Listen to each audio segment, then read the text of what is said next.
¿Cómo están? Bienvenidos a La Medusa Rosa. Mi nombre es María Fernanda Alexander y como siempre está conmigo Olix Morimoto. Olix, ¿cómo estás? Hola Fer, muy bien. ¿Y tú? ¿Cómo estás el día de hoy? Estoy muy bien. ¿Qué te parece si para no perder el tiempo vamos a ver quién es la invitada del día de hoy? Vamos a verlo. Hoy en La Medusa Rosa hablaremos un poco de historia del arte. Para ello, estamos engalanados de recibir a Beatriz Isela Peña Peláez, doctora y maestra en Historia del Arte por el programa de posgrado UNAM, licenciada en Historia por la Facultad de Filosofía y Letras UNAM, investigador independiente y miembro de seminarios La Mazorca y El Niño Dios del Instituto de Investigaciones Estéticas de la UNAM, de Estudios Otopames del Instituto de Investigaciones Antropológicas UNAM. Bienvenida. Y como ya vimos en el video, nuestra invitada del día de hoy está con nosotros la doctora y maestra Beatriz Isela Peña Peláez. Bienvenida a La Medusa Rosa. Hola, es un placer estar con ustedes. Gracias por la invitación. No, para nosotros. Además, este programa, pues, para hacer las preguntas es un mundo. Sabemos que la historia del arte es un mundo, pero bueno, vamos a tratar en este primer acercamiento que tiene la Medusa Rosa con la historia del arte, pues a preguntar las cosas básicas. Esperemos que más adelante, Isela, pues aceptes otra entrevista de algo específico, pero pues hoy queremos empezar que nos cuentes ¿qué es lo que estudia la historia del arte? ¿Qué es la historia del arte?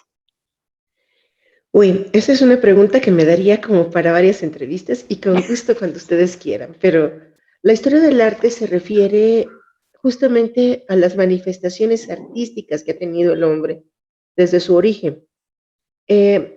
Antiguamente se pensaba que era a partir de la Edad Moderna, entonces reducía nuestro campo de estudio.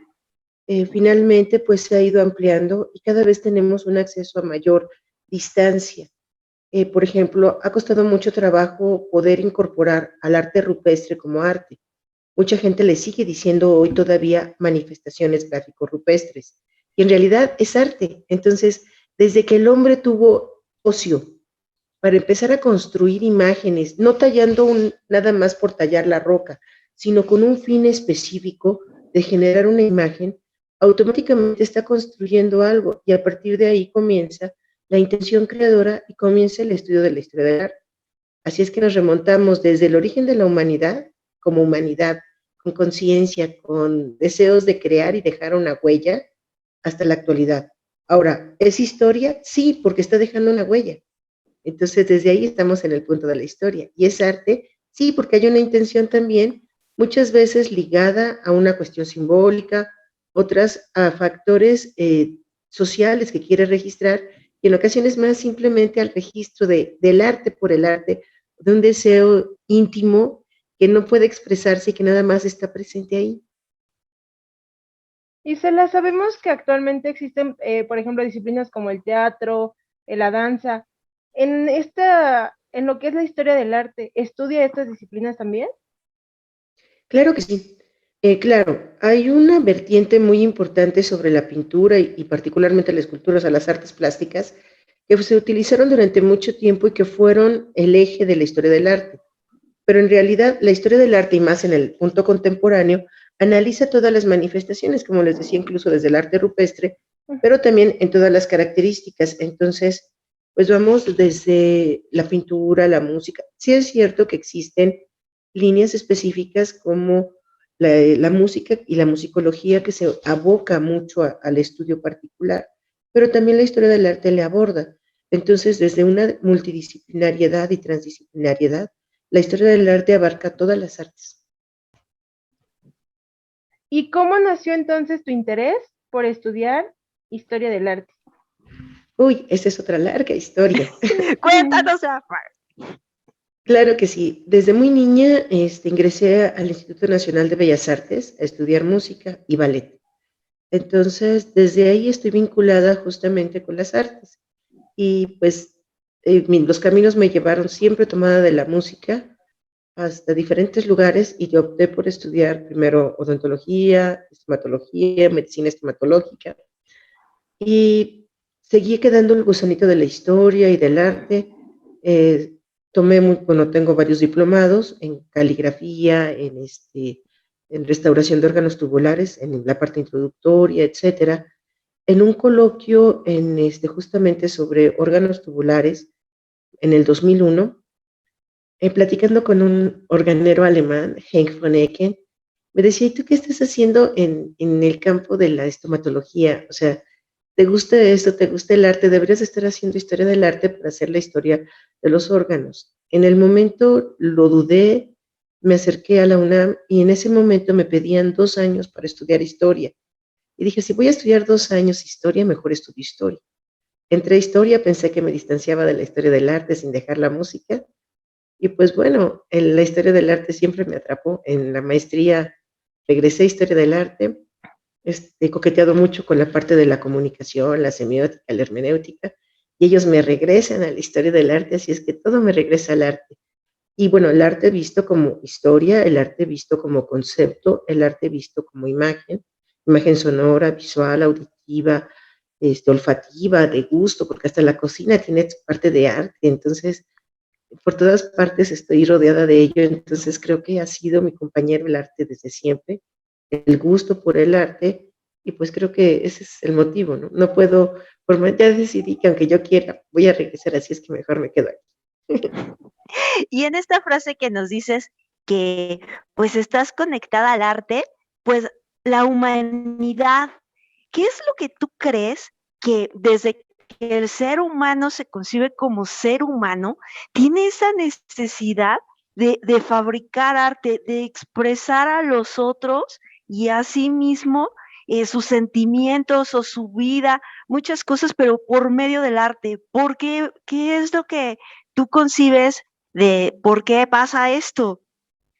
Yo pienso, y pensándolo más como artista que como historiadora del arte, creo que uno cuando tiene muchas emociones, una carga de emociones fuerte, también pensándolo desde la fenomenología, el efecto que incide en cada individuo o en cada sociedad de las situaciones y circunstancias relevantes generan una necesidad de expresión. Y tal vez las primeras expresiones que nos hacen humanos, y hablando de humanidad no como esa confrontación que nos caracteriza, ni la guerra, ni tantas circunstancias negativas, es la congregación, el estar congregados. Entonces yo, y tal vez como músico, creo que la música, el canto, el estar alrededor de una fogata incitó tal vez las primeras acciones, pero también una necesidad creativa de tratar de figurar algo en una roca. Yo vuelvo a creer en que tallar un palito en una roca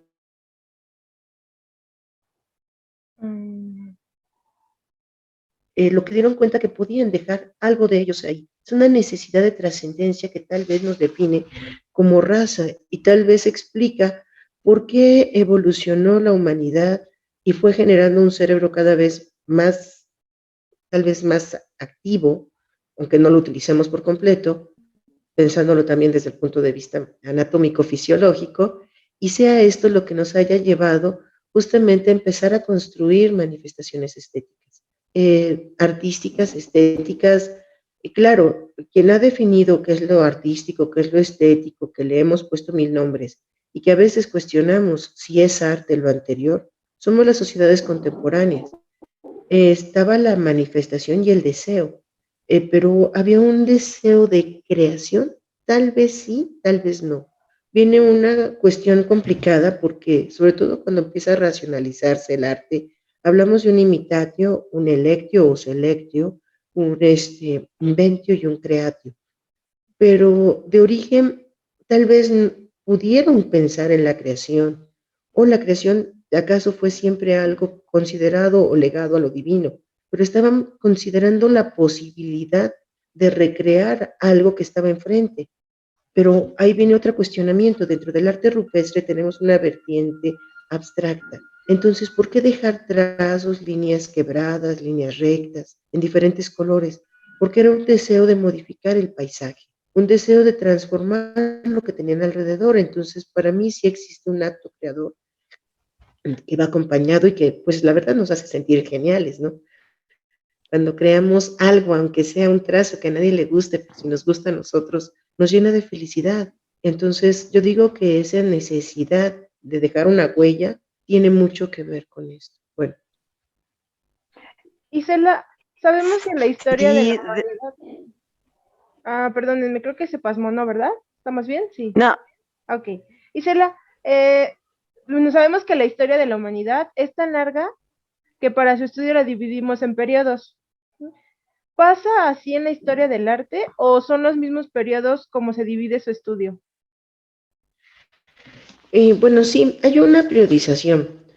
Como historiadores necesitamos periodos justamente, pero cada vez entendemos más que estas periodizaciones sí obedecen a una cuestión social que nos ayuda a marcar la corta, larga y mediana duración. Como tal, la historia del arte también lo atraviesa y obviamente siempre va a estar ligado, o sea, no es algo que se escinda, no es algo que acontece sin estar en contacto con el resto de lo que pasa con el hombre. De hecho, es un producto de lo que acontece. Entonces, sí está ligado a estas periodizaciones, pero tal vez a veces es un poco más extrema o menos radical. Tenemos periodizaciones específicas, hablamos nosotros como historiadores de un arte antiguo. Dentro del arte antiguo distinguimos arte antiguo de los pueblos de Oriente, el arte antiguo clásico que se refiere principalmente a griegos y romanos y que antiguamente era lo único que importaba, y el arte antiguo de América que se vuelve otro tema y de otros pueblos. Entonces hablamos de estas dos vertientes, ¿no? De arte antiguo en general que se reparte por pueblos y por continentes y el arte antiguo clásico que fundamenta el mundo occidental. Es muy cierto que sí tiene que tomarse en consideración la parte clásica porque la vertiente, tanto griega como romana, tienen una incidencia muy fuerte dentro de la sociedad europea, que a final de cuentas es la que construye el mundo occidental en el que vivimos. Posteriormente viene el medioevo, que a final de cuentas no se concibía a ellos mismos como un espacio, sino ellos se sentían en continuidad. El mundo del medioevo, tenemos la parte paleocristiana, tenemos la parte bizantina, tenemos una historia incluso del Islam, del nacimiento del Islam, y todas ellas convergen. Y realmente es hasta el Renacimiento cuando viene una conciencia, pero no viene una conciencia distanciada del medievo. Y en el arte es el arte medieval, es particularmente el arte del gótico, y lo que está aconteciendo en los países del norte, en la parte del flamenco, los que van a generar van a detonar una transformación que da origen justamente al arte del Renacimiento, que precisamente abreva originalmente desde la pintura con temple y las esculturas ya con formas, pero bueno, pues ellas son creaciones propias, pero van tomando caracterizaciones y tal vez se van formalizando sobre todo, particularmente en la cuestión de perspectiva.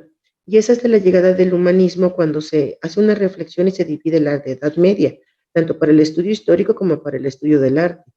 Y quizá tenga más el arte que ver en la definición de esa Edad Media que querían alcanzar el mundo griego, y quitar todo lo que estaba en medio como si fuera solamente un espacio oscuro, que va a ser una cuestión negativa durante mucho tiempo, pero no real.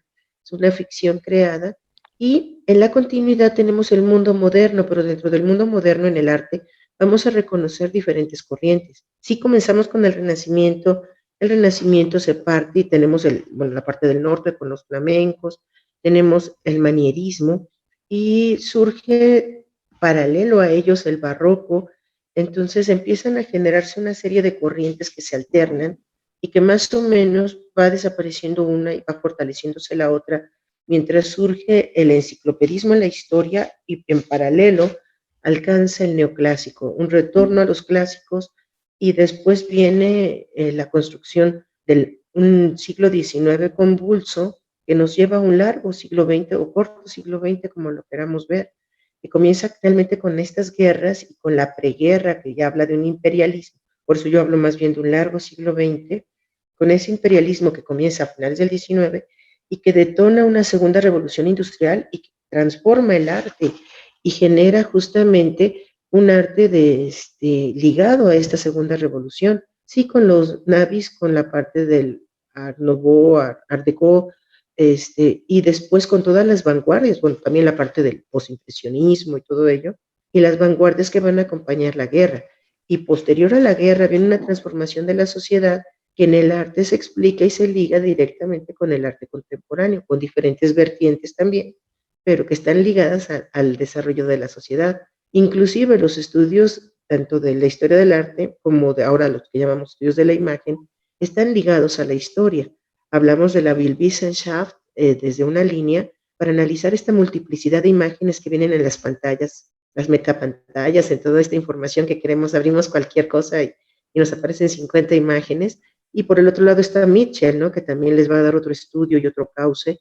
Y la semiótica y la semiología siguen intentando también tener una discusión, la fenomenología y todo, y seguimos en torno justamente a este anclaje que está ligando las imágenes con el contexto contemporáneo.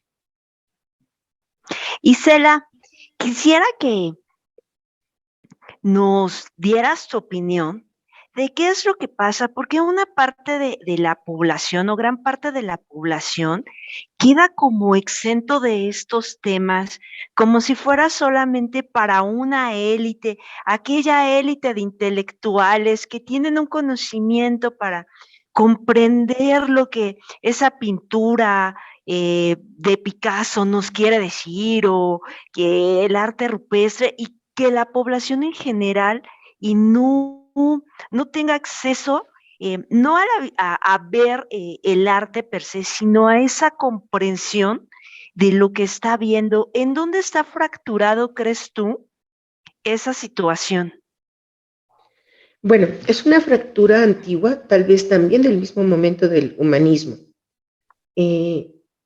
Cuando nosotros empezamos a normar el arte, como historiadores, me refiero como gremio, no mi punto justo va al contrario, ¿no? Pero como gremio, cuando empezamos a hacer el análisis del arte, se empieza a construir un arte que va en paralelo a la burguesía.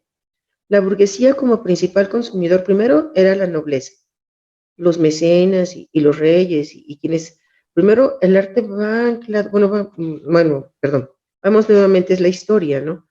El arte en la antigüedad va a ser proyectos de Estado, principalmente. El arte en el medievo está ligado a la iglesia. ¿Por qué? Porque son las grandes edificaciones en la primera parte. Y en la Baja Edad Media está ligado a la iglesia, sí, pero también está ligado a los feudos, está ligado a los reyes. Y en este punto son ellos los que determinan el carácter del arte. ¿Existe un arte popular? Sí. Desafortunadamente, tenemos muy poco y muy poca información porque los historiadores estaban anclados a los grupos de poder y son los que nos narran. Entonces, si de por sí la historia son fragmentos que vamos armando y nos van quedando historias inconclusas, que nosotros entretejemos e interpretamos, en la zona de la subalternidad tenemos mayor cantidad de vacíos. Mientras más distantes, más vacíos. Y curiosamente, a partir del universo, digamos, de la edad moderna, en la historia, no la historia del arte, sino la historia nada más, hablando de la parte del barroco, del flamenco, el arte se vuelve una herramienta religiosa por una parte y social por la otra. Entonces, ¿quiénes son los que están interesados en ello? Los grupos en desarrollo, y paulatinamente se va anclando a los nuevos grupos de poder, es decir, a la burguesía. Esta burguesía que va a empezar a pagar, primero como mecenas, luego como consumidores del arte, y que empiezan a crear espacios que se fortalecen cuando se fortalece la historia del arte como tal en el siglo XIX. Crean los salones, los espacios de exhibición, donde no solamente se rechaza las obras que no se consideran de élite, también se rechaza el arte que está fuera de ello. Y en un intento justamente, por esto ya tenía tiempo, ahí es donde se fortalece, se funde y tal vez se hace más fuerte y más grande esta distancia. Y entonces viene al mismo tiempo una situación complicada porque los grupos subalternos tienen necesidades propias, tienen la necesidad de comer.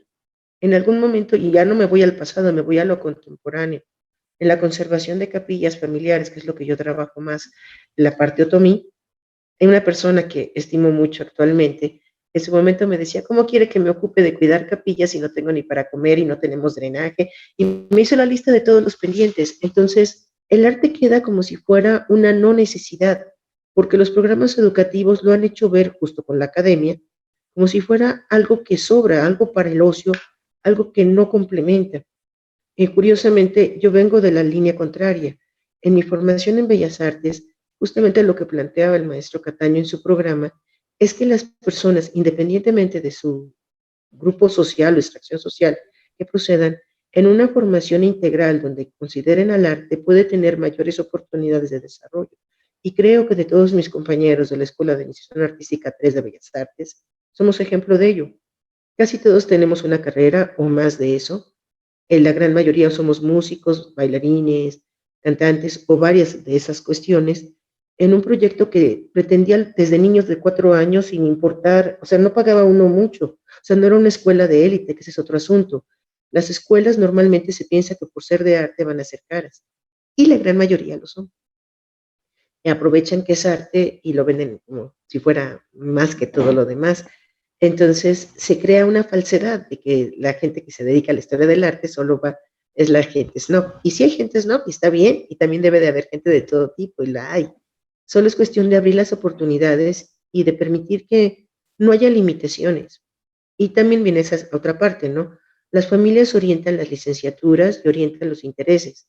Entonces, si a mi papá me dicen que el arte es aburrido y no lo entiendo, y nadie me ha enseñado ni me ha guiado a hacerlo, y cuando fui niño era algo que solo era de unos cuantos, y me caían malos que iban, pues no me voy a acercar. Cuesta mucho trabajo acercar, es acercar y mostrar que hay un sentido, y también mostrar que pueden entender, y tal vez ahí viene un gran problema que se liga a cuestiones contemporáneas, como por ejemplo, que se estén tirando las esculturas y que se estén ligando a causas sociales donde dicen vale más una vida que el patrimonio. No digo que no, simplemente digo que ese patrimonio que está ahí no es la forma de salvar esa vida. Ese patrimonio también narra otra historia y que tal vez no tiene que ser radical el asunto, ni tenemos por qué tirar una escultura, a lo mejor hay que resignificarla o encontrar ese vínculo tanto en la historia como con el arte. Es a final de cuentas algo que no es nuevo, es algo que descubren y que ya revelan los impresionistas, ¿no? Y por eso hacen, bueno, desde los realistas y tienen su salón de independientes y dicen, no me importa el arte de la academia, hay que mostrarlo a la gente. Y cada vez viene esta corriente más fuerte y más fuerte con los estudios contemporáneos del arte y los trabajos que están hechos para que justamente sea un arte de interacción. Pero viene también la parte de educación. Si nuestra educación no tiene una vertiente artística, es imposible que los chicos se sientan vinculados. Y si en la escuela no lo tenemos y los padres tampoco lo tienen, no hay un refuerzo en ninguna de las dos partes. Falta la difusión, no sé qué tanto. Hay difusión, pero la gente no está interesada. Y en un caso contemporáneo, nuevamente, y me voy no a la ciudad, que es el caso más común de estudio, sino a las comunidades otomíes, donde yo trabajo, la gente tenía capillas a su lado y a veces no les importaba, porque no había un vínculo. Entonces, para poder lograr ese vínculo, bueno, uno de los programas en que yo trabajo, lo que hicimos fue enfocarnos en niños, generar un vínculo que ellos entendieran de qué se trataba y entendiendo pueden tener un por qué ir, pero enlazándolos con los abuelos que todavía recordaban que había una tradición, lo que nos habla que este distanciamiento tiene mucho que ver con el neoliberalismo, sí, pero no solo del neoliberalismo, no es un problema que venga del 85 para acá o de los 80 para acá, es un problema que viene como de los 60. Entonces, tal vez hubo una degeneración en los intereses y se empezó a dar mayor peso a la tecnología, a la economía. No digo que no lo sean importantes, pero el arte sigue siendo importante. Y justamente, ¿acaso es esa falta de interés en el arte que causa un cierto vacío en el alma y que permite que imágenes terribles aparezcan donde quiera, en lugar de que liberemos nuestros sentimientos y hagamos creaciones hermosas? Estamos tendiendo hacia cierto desencadenamiento de la sociedad, cosas que ya estaba en su momento denunciando Walter Benjamin, cuando habla de la novena tesis de la historia, el ángel que no quiere ver el futuro que se desbarranca de la humanidad. Esta serie de distopías que están presentes y que también el arte denuncia. Y claro, no digo que el cine no sea arte, y hay diferentes niveles también en cuanto al cine, ¿no? Pero sobre todo el arte de galerías y de museos es muy distante. Y por otra parte, también hay una problemática. el discurso de las galerías, de los museos. A veces el de la galería está más enfocado a quien puede pagar la obra, entonces ya desde ahí estamos hablando de retorno al arte burgués o al arte de él. Si vamos al museo, tenemos un discurso tan tradicional a veces y espacios que no nos dicen nada, que a veces se vuelven solo un mausoleo, ¿no? Un sitio donde enterrar el arte. Y no es lo mismo tener una virgen en la iglesia, si yo soy católico y cristiano y me presento y tiene un sentido, a ver esa misma virgen en un museo frío donde la puedo analizar el historiador del arte, pero no la entienden los demás, o ya perdió su significación. Y ahora vamos a las obras en México, a las obras del arte precolombino, las extraemos de los espacios y las llevamos a museos construidos con discursos nacionalistas de los 50, donde amontonamos todo y negamos y cerramos la historia. Entonces, cuando desvinculamos del espacio, también rompemos con esto. No digo que esté mal, a lo mejor es necesario hacer reproducciones, porque en el sitio tiene un significado. El arte rupestre, por ejemplo, no tiene tantas plantas pintadas. Sí las tiene, pero no tantas, o por lo menos lo que yo conozco. Y en mucho tiene que ver porque está en el arte rupestre, o sea, está en el espacio. Entonces esas plantas ya están ahí, es la imagen que complementa o que dialoga con ellas. En cambio, cuando ese mismo arte lo vemos trasladado a otro espacio, como los muros de capillas, en mi caso, ahí está lleno de plantas que desconocemos y que nos dicen que es un traslado de la naturaleza al lugar. Entonces, cada cosa en su sitio tiene un sentido. La, la piedra del sol tiene un sentido en donde se encontraba, tiene un sentido diferente en una sala especial donde parece el rockstar, ¿no? Y donde dialoga con lo que no dialogaba. Mm, es una temática que tiene que ver con el desarrollo de los museos y una transformación que se está dando actualmente. Justamente en este sentido, tal vez los nuevos museos o la nueva forma de entrar a un museo puedan transformar esto mismo que estábamos hablando. Hay una técnica que desarrolló la Universidad perdón, ahorita lo olvido, pero es un proyecto interesante, creo que es Cambridge, y lo que están haciendo ellos es generar una serie de cuestionamientos, tanto para niños como para adultos. Esto ha dado lugar a nuevas formas en los museos. Incluso si ustedes van ahorita al museo, encuentran cartelas que van explicando y que uno puede usar. Están las audioguías, están los celulares que ya nos cuentan las historias en cuanto tenemos los códigos QR. Isela, y ahora que comentas esto del celular, quiero hacerte esta pregunta. ¿Qué pasa con la historia del arte en esta globalización, en donde se nos hace más sencillo a veces estar más comunicados con un joven en Tokio que tiene el mismo equipo que tengo yo, y entonces es más sencillo mandarle un mensaje que llega instantáneamente a Tokio a alguien, por ejemplo, Otomi, que me queda como si, o sea, a pesar de que está a mucho menos kilómetros de distancia, lo siento más distante. ¿Qué pasa con esta situación en la historia del arte? Pues bueno, primero como comunicación es un momento importante y diferente, ¿no? Nos plantea nuevos paradigmas a todos. Yo creo que todos estamos, sobre todo los que somos ya del siglo pasado en cuanto a generación y en cuanto a estudios y formación, tenemos nuevos retos que serían transformar todas las áreas, no solamente el punto del arte, ¿no? Pero curiosamente yo veía más vacío antes de la pandemia. Creo que la pandemia aceleró procesos de forma muy buena, o sea, hay cosas que son negativas definitivamente y otras que no se están aprovechando. Y entre las que no se está aprovechando es justamente todo esto que se generó. Actualmente las comunidades indígenas de México, gracias por culpa de la pandemia o gracias a la pandemia, tuvieron que conectarse. Entonces es mucho más sencillo que estén ya dentro de esto. Entonces ya no solamente son los de la ciudad y Tokio, ¿no? Ya ¿Es todos verdad? están dentro de la discusión. Los coloquios ya son más abiertos y tenemos la oportunidad de estar ahorita dialogando a partir de estos medios, justamente. Y tenemos mayor acceso a la generación justamente de coloquios, de espacios, de discusión y de presentación.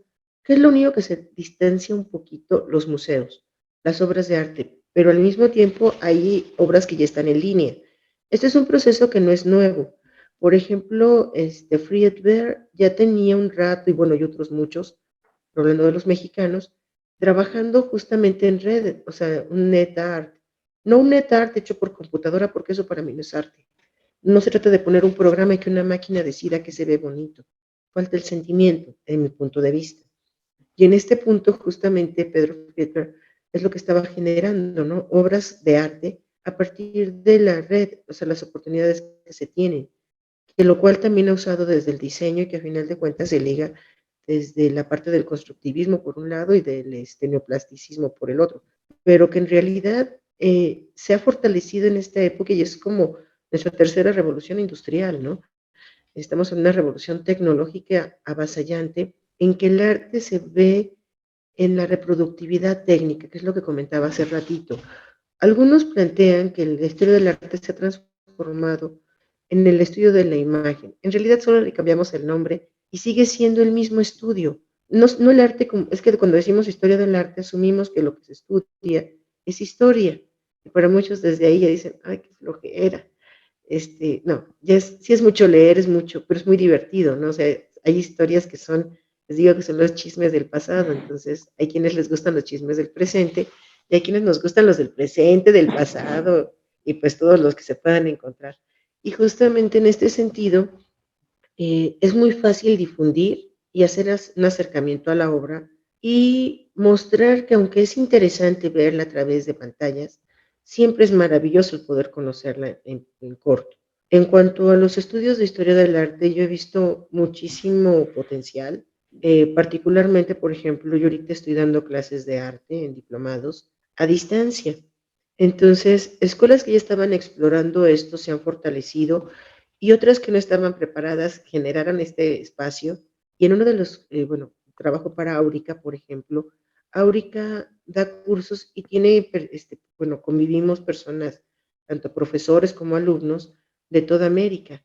Entonces genera una riqueza muy impresionante porque aparte de que tenemos las sesiones, también hay conferencias y permite una interacción entre artistas, historiadores y gente que quiere aprender de ello.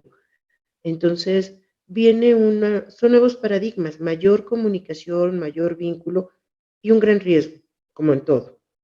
Que nos ganen las pantallas y estemos más divertidos haciendo TikTok o que nos sintamos youtubers y nos sentamos que sabemos de todo sin tener especialistas y dejemos la especialización, como dicen algunos empresarios, que hay que producir y olvidar la sensibilidad, por un lado, y por el otro, olvidar que lejos de las pantallas la vida es mucho más agradable, que la humanidad y los contactos son más fuertes y que la materialidad de la obra se manifiesta. Aquella obra que ha sido creada para Internet, desde Internet es maravillosa, pero justamente hace poco se quemó una obra de Frida y ya solamente va a quedar en la red. Eso es muy cuestionable en mi punto de vista. La red va a durar mientras haya energía. Si nos quedamos un día sin luz, con problemas de ataques solares y sin satélites, quiero ver qué vamos a hacer, ¿no? Si nos confiamos tanto a esto. El arte permanece porque hay soportes que lo mantienen. Se puede destruir siempre, o sea, igual que todo lo que tenemos alrededor.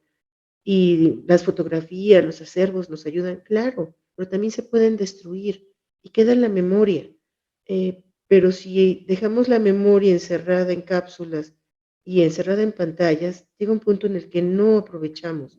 Yo creo que no se pierde, al contrario, se ganan nuevos espacios, se generan nuevos retos y nos dan mucho trabajo, pero al mismo tiempo es mucho más sencillo porque podemos llegar a más gente y podemos mostrar que el arte no es una cuestión de élites. Al contrario, justamente se democratiza el arte, se permite que lleguemos a mayores sitios y nos plantea discusiones que a veces nada más se daba entre algunos y ahora todo el mundo puede entrar. Antes discutíamos sobre el arte de los demás. Y vuelvo al punto, Tommy. Yo coordino un coloquio con el apoyo del Instituto de Investigaciones Estéticas, en particular de un proyecto ligado, el proyecto Papitze, ligado al seminario de la Mazorca y el Niño Dios que coordina la doctora María Letiers en el Instituto de Investigaciones Estéticas de la UNAM. Nosotros queremos darle voz a las comunidades. Hicimos un primer coloquio en el 2018, muy pronto, realmente en tiempo, pero no saben lo difícil que fue traer gente a la UNAM de todas las comunidades para que pudieran platicar y eran unos cuantos de cada comunidad. Fue muy enriquecedor, nos la pasamos súper bien, ver a los otomis del Instituto de Estéticas de la UNAM hablando en el foro, al igual que los investigadores, creo que valió mucho la pena. Apenas el año pasado tuvimos el segundo coloquio, pero ahora fue en línea. Pensamos que a lo mejor no íbamos a tener tanto éxito porque pues, no todo el mundo tenía internet. Y oh, sorpresa, por eso lo decía. Y ahora participaron muchas comunidades, participó mucha gente de cada espacio, con ponencias, pero también dialogando con la gente que estaba exponiendo. El diálogo entre especialistas fue más rico, el diálogo entre la gente fue muy buena y el vínculo entre instituciones fue más amplio. Entonces nos permitió un universo inusitado, claro, es un reto. Y después no quisimos terminarlo en todo en línea. Con todo y pandemia nos fuimos a Tecozautla y recorrimos capillas con los que pudieron ir. Y fue el contacto con la gente para aterrizarlo. Entonces digo, no es negativo. Plantea nuevas situaciones y plantea nuevos retos. Y es muy interesante porque ahora la gente puede ir en la calle y toma su código QR y revisa y lo ve. Solamente hay que recordar que no todo el mundo tiene código QR y a veces se nos olvida. O hacemos todo para gente que no lo tiene o hacemos todo para gente que sí lo tiene. Y es donde vienen también los retos para los museógrafos, los que están encargados de los curadores de las exposiciones, que tienen que abarcar mayor cantidad de públicos y pues tal vez es una forma de democratizar más el arte y más rápido de lo que lo hubiéramos hecho con muchas guerras en otro punto. Buenas guerras, no malas guerras como las que tenemos. Oye, Isela, y en este momento que vivimos, quizá el mayor trastorno de déficit de atención, porque tenemos tantas cosas por ver, tanta cosa y tanta cosa. Entonces entramos a Instagram y vemos a creadores digitales, pero no por cientos, no por miles, yo creo que por millones, y nada más no vemos nada, no entendemos nada. Eh, ¿Qué crees que nos está pasando en nuestro cerebro también? Porque ya tenemos tanto arte que qué bueno que haya, pero no lo estamos comprendiendo, como que no tenemos tiempo de digerirlo, que es tanto que no lo podemos comer, disfrutar y procesar bien. En realidad lo que estamos teniendo es justamente eso, una explosión de imágenes, que es algo que estudia Elkins, y curiosamente Elkins lo estudia desde finales del siglo XX, y ya lo denunciaba. Y después tenemos a Mitchell que vuelve a decir, y ahora tenemos el giro de la imagen. Pero sí y no. Es enseñar a ver. Ahí yo pensaría que viene la relevancia de la parte de la educación, en todos los niveles.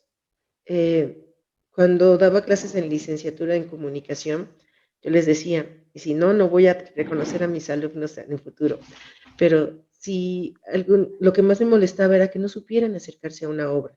Y siempre decía, tienen que aprender a mirar y tienen que leer y tenemos que entender, y vaya que leían. Y después de mucho leer y mucho entender, venía la parte, nuevamente, lo interesante, el contacto con la obra. Entonces, así sea digital, cuando podemos hacer justamente este experimento de primero conocer, entender el contexto e ir a la obra, permite que, aunque veamos 5,000 imágenes, habrá algunas que se vuelvan significativas. Y aún en esas 5,000 imágenes, habrá algunas que no toquemos los investigadores y que a las personas les interesen. Pero si tienen un ojo educado, van a poder darle cauce a lo que les gusta. Además, no tiene que ser el mismo arte, no tiene que gustarnos lo mismo.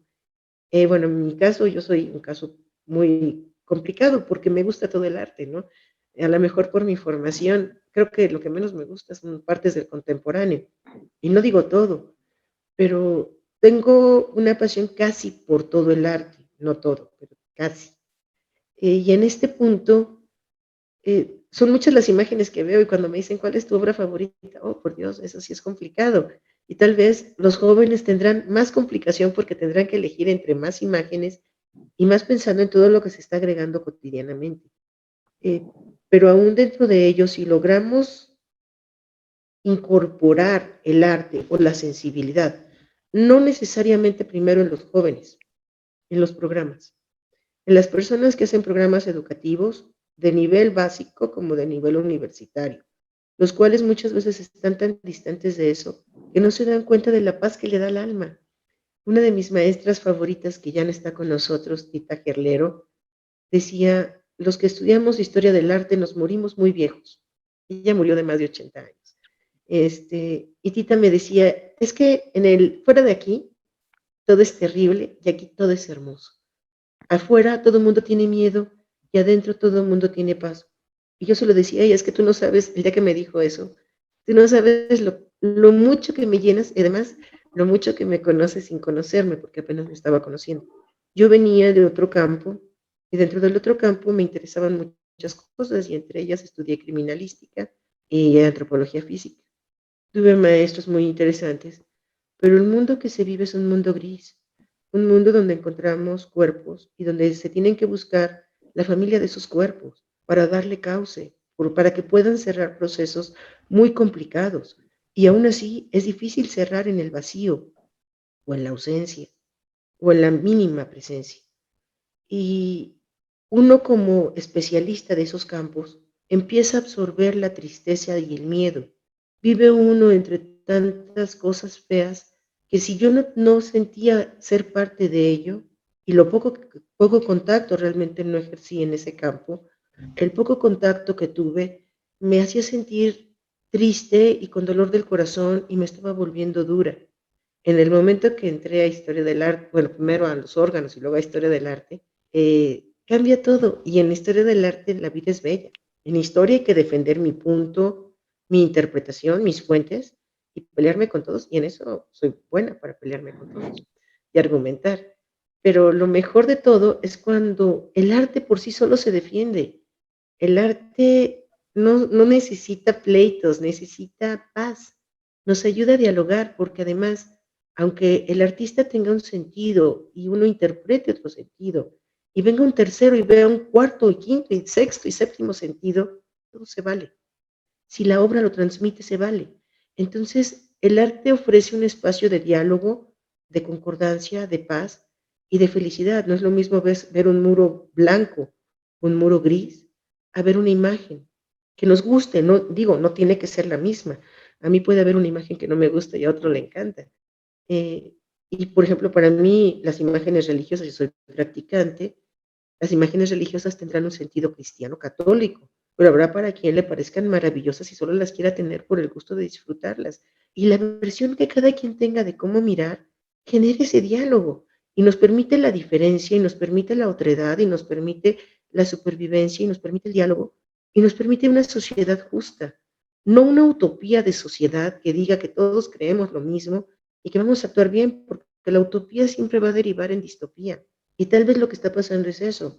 Tenemos tantas imágenes y creemos que vemos todo y que nos comunicamos de tanto que nuestra distopía y heterotopía de encierro dentro de los mismos medios, estamos cayendo en procesos de ensimismamiento y de confusión, donde llegan personas y nos dicen discursos y los creemos porque no salimos, o porque no entendemos, o porque no nos permitimos pensar diferente, que es algo que sí permite el arte y no la imagen. O sea, la imagen por sí sola no lo permite.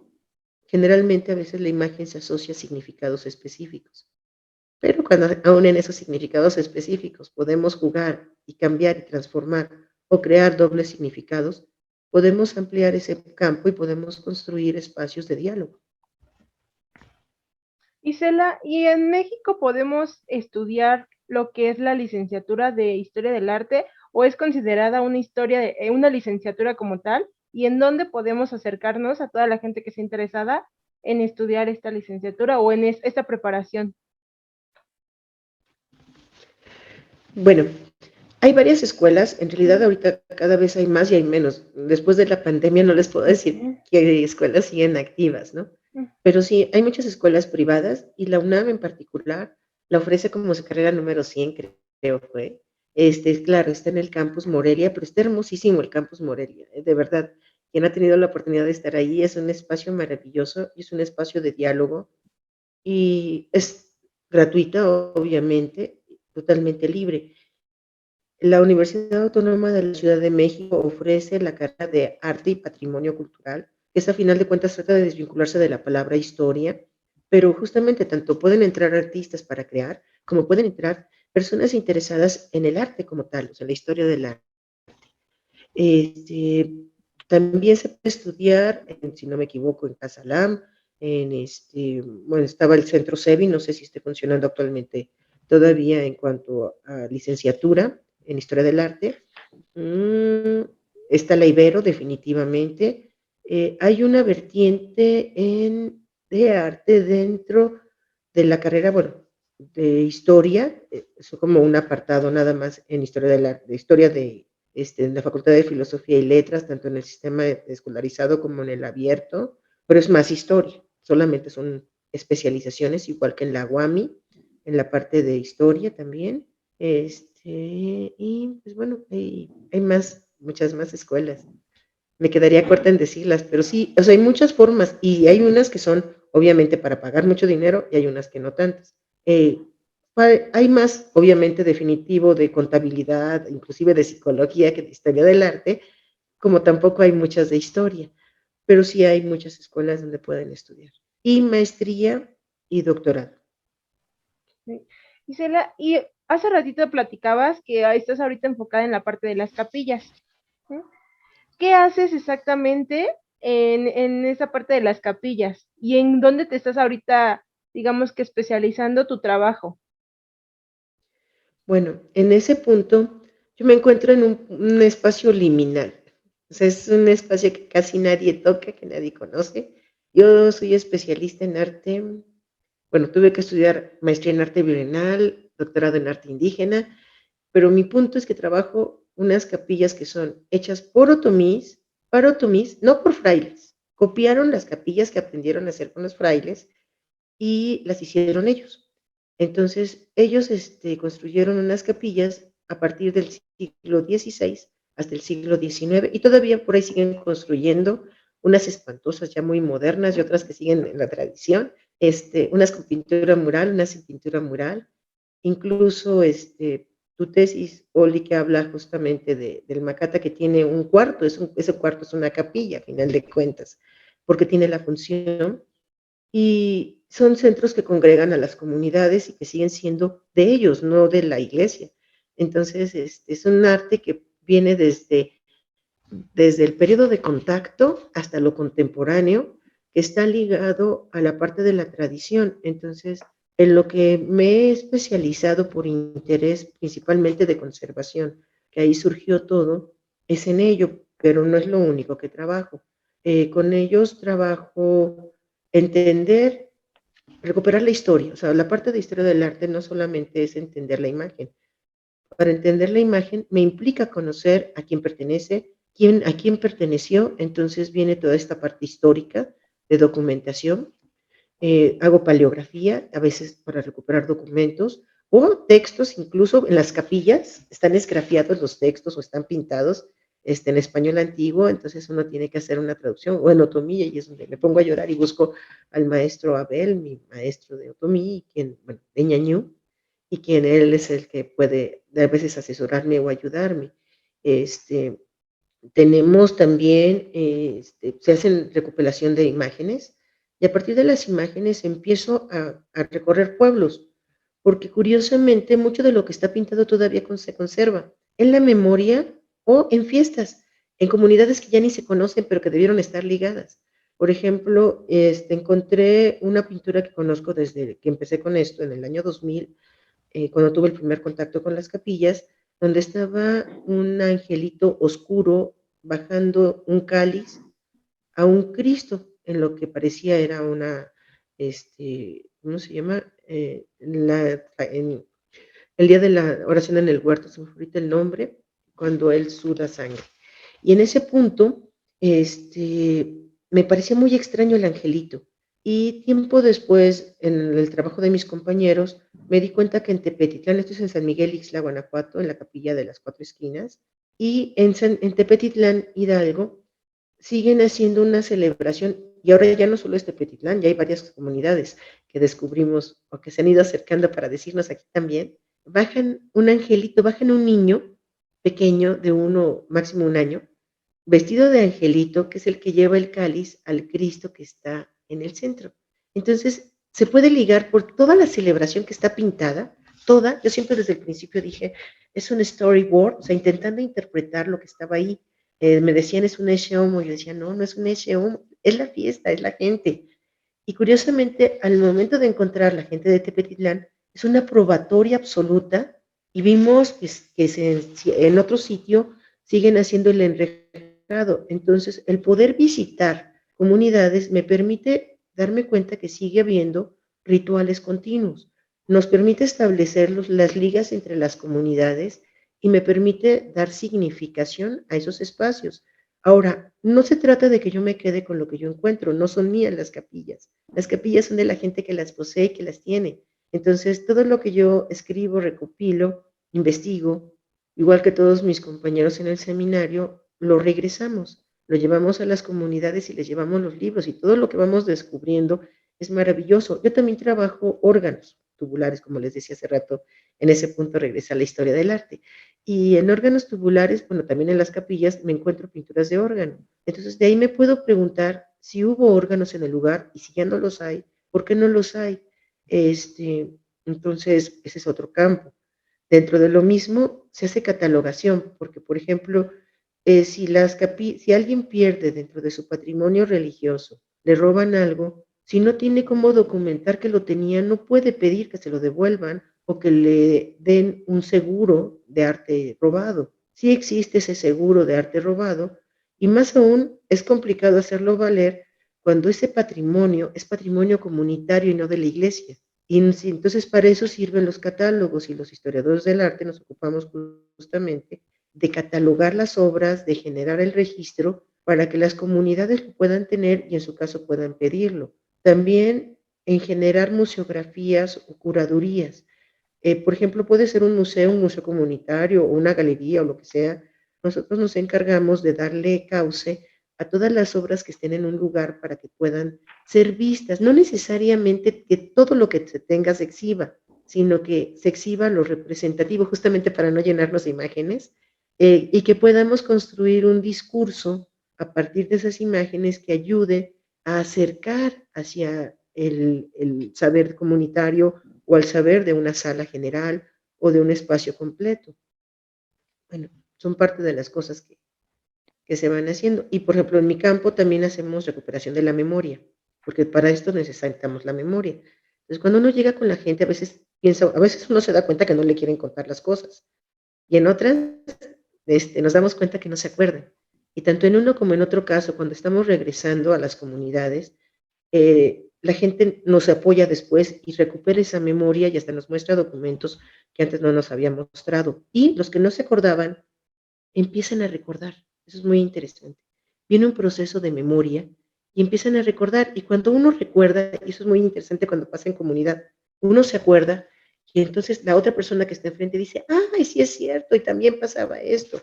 Y en función de eso recuperamos narraciones, pero también sabores de comida o de dulces, que eso es muy interesante.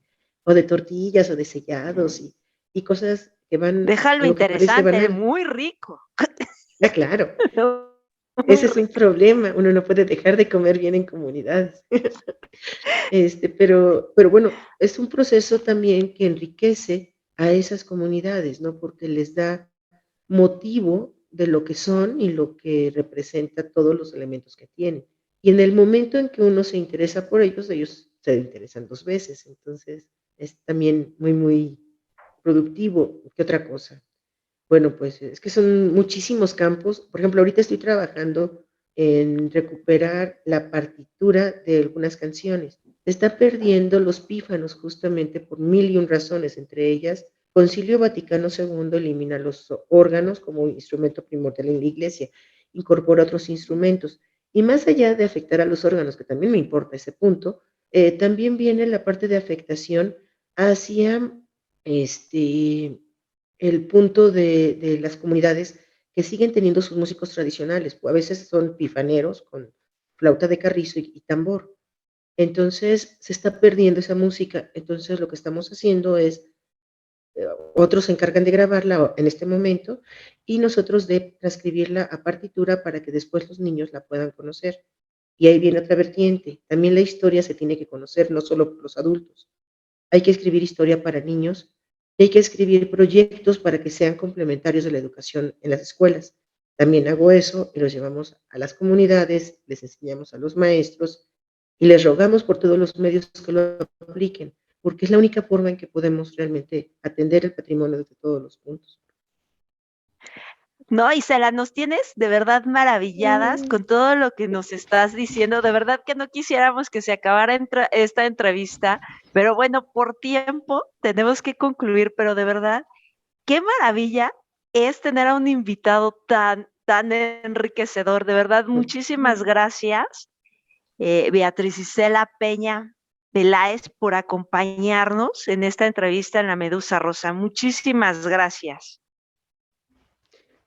Al contrario, muchas gracias a ustedes, muy interesante que me permitan hablar justamente de lo que más me gusta y qué les puedo decir. Yo puedo hablar horas y horas y horas, y si me callan, tengo que cortar en algún momento, pero No. es que cuando uno ama las cosas, y se nota, nota, que se nota. se nota. Olix Lo hace Morimoto, con muchas pasión. gracias. Gracias a nuestra invitada. Recuerden, por favor, pues seguirnos en La Medusa Rosa. Aquí vamos a estar cada jueves, como saben, en una nueva entrevista. Gracias a todos también por los comentarios que nos han dejado, por sus suscripciones. Les agradecemos mucho y pues vamos a seguir teniendo contenido así de interesante y así de bonito en nuestro canal. Muy bien, nos vemos el próximo jueves en una nueva entrevista de La Medusa Rosa. Por favor, suscríbanse y nos vemos en una nueva emisión. Adiós, un beso, les